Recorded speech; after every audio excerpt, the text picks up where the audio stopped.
ada sosok, ada bapak-bapak bawa anjing, tapi di belakangnya itu ada sosok hitam.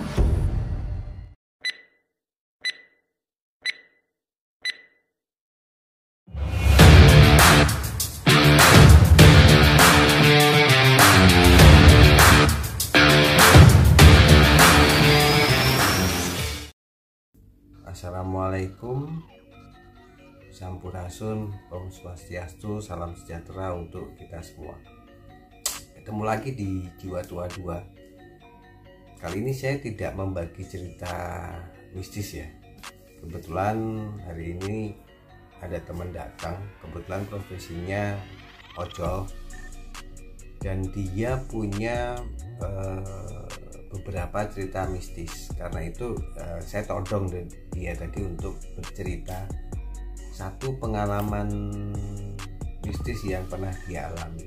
Bagaimana ceritanya? Simak terus di Jiwa Tua 2. Assalamualaikum, Sampurasun, Om Swastiastu, Namaste. Salam Namo Buddhaya. Perkenalkan, saya temannya Mas Jiwa Tua.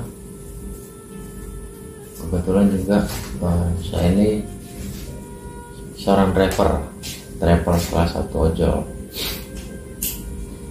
Saya mau sedikit cerita pengalaman pribadi saya. Waktu itu ceritanya saya dapat orderan GoFood. Saya dapat orderan itu sekitar jam 10 malam. Jujur sih awalnya juga ada rasa gimana ya, agak-agak gak tenang lah gitu. Cuma ya karena orderan masuk ya sudah saya bawa. Nah, orderan ini antar ke salah satu ke perumahan. Dari awal tuh saya udah gak tenang aja, hati tuh udah gimana gitu kan. Cuma tetap saya jalanin. Nah, ceritanya udah masuk nih ke salah satu komplek. Saya ikutin sesuai map yang ada di aplikasi tersebut. Cuma anehnya pas saya masuk, saya ngeliat sebelah kiri kan ada, kalau komplek itu kan ada beberapa lahan lah kosong gitu ya. Nah, masuklah situ.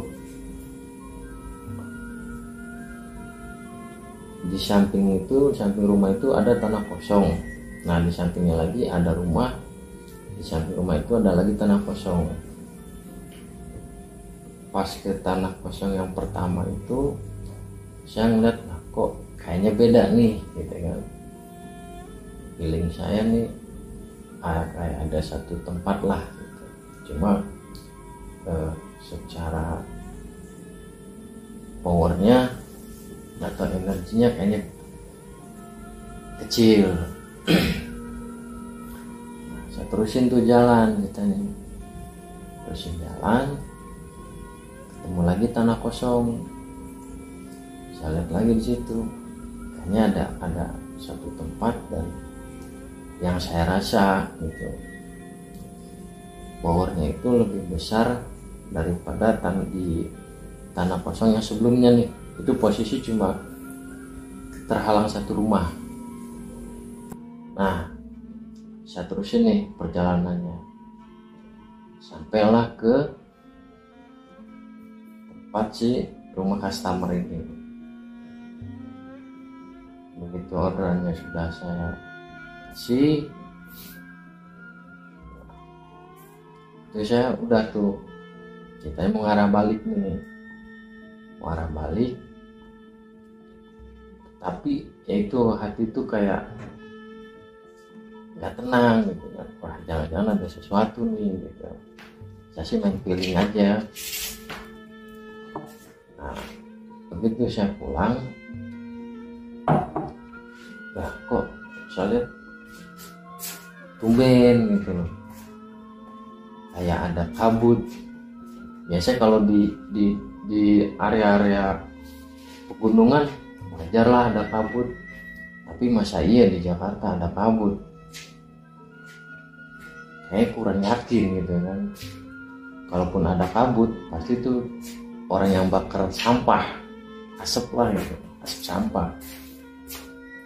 Tapi yang saya lihat emang kayak kabut.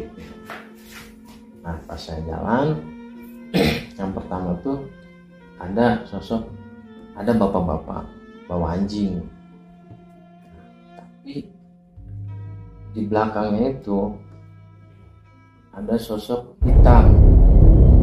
Nah justru saya tuh lebih fokus ke yang di belakangnya itu, ini apa gitu kan. Cuma ya udahlah, saya terusin aja nih karena saya kan mau arah balik, mau keluar nih dari komplek. Nah pas saya jalan tuh, saya lanjutin perjalanan itu, Toto ngeblank tuh, ngeblank, dan saya lihat kok ketemu kabut lagi.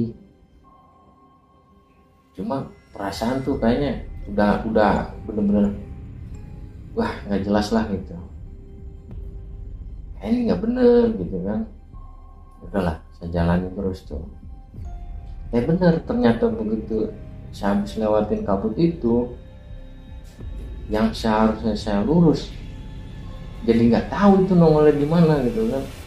Waktu begitu keluar lah kok mentok,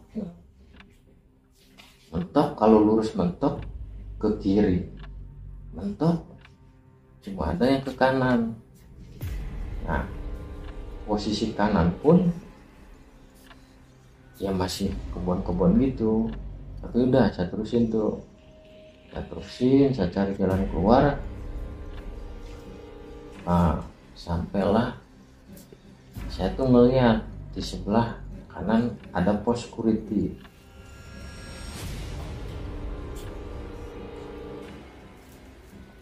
Nah saya ke pos security itu, saya istirahat sebentar, terus saya ngobrol sama security di situ. Security saya sempat nanya, dari mana mas?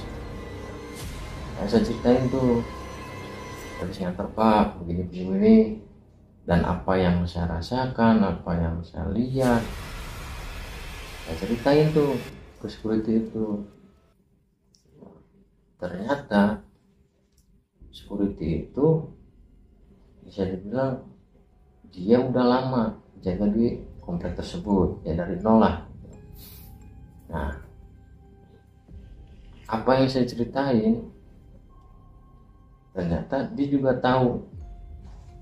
Kayak misalnya yang tadi saya bilang, tempat ini kok kayaknya ada sesuatu gitu kan, terus powernya ini kecil, terus yang ini powernya lebih besar dari yang tadi. Ternyata security itu juga tahu. Sampai dia bilang, betul mas, kata kalau yang tanah kosong yang di sini, yang di powernya kecil itu adalah bisa dibilang bahasanya apa ya, anggaplah kerajaan ini misalnya. Nah terus kalau yang kedua yang powernya lebih besar itu juga dibenarkan sama security itu disebutnya ini mas katanya. Nah ternyata security itu juga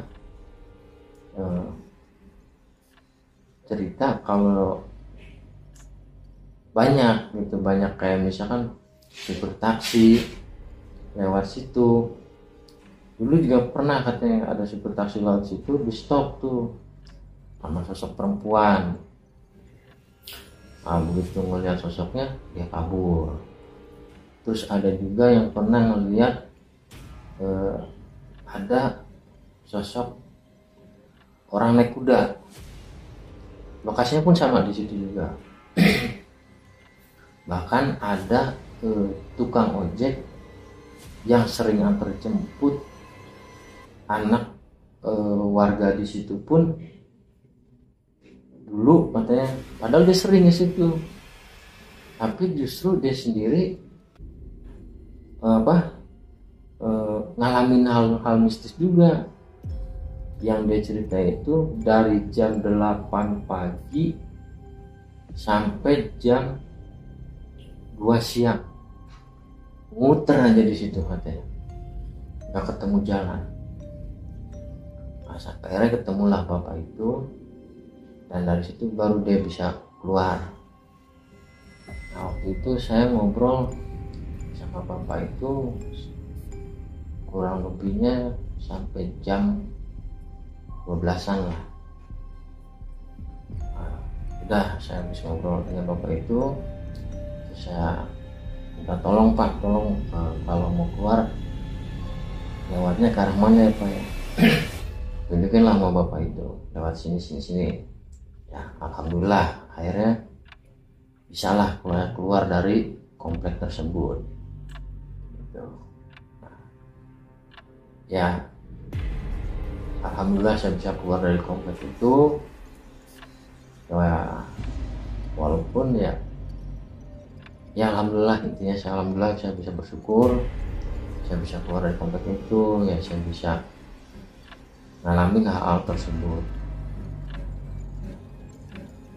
Saat ini ceritanya sampai di situ aja dulu. Nah, insya Allah nanti saya cerita lagi kejadian-kejadian yang saya alamin, khususnya hal-hal yang mistis selama saya menjalankan orderan di malam hari.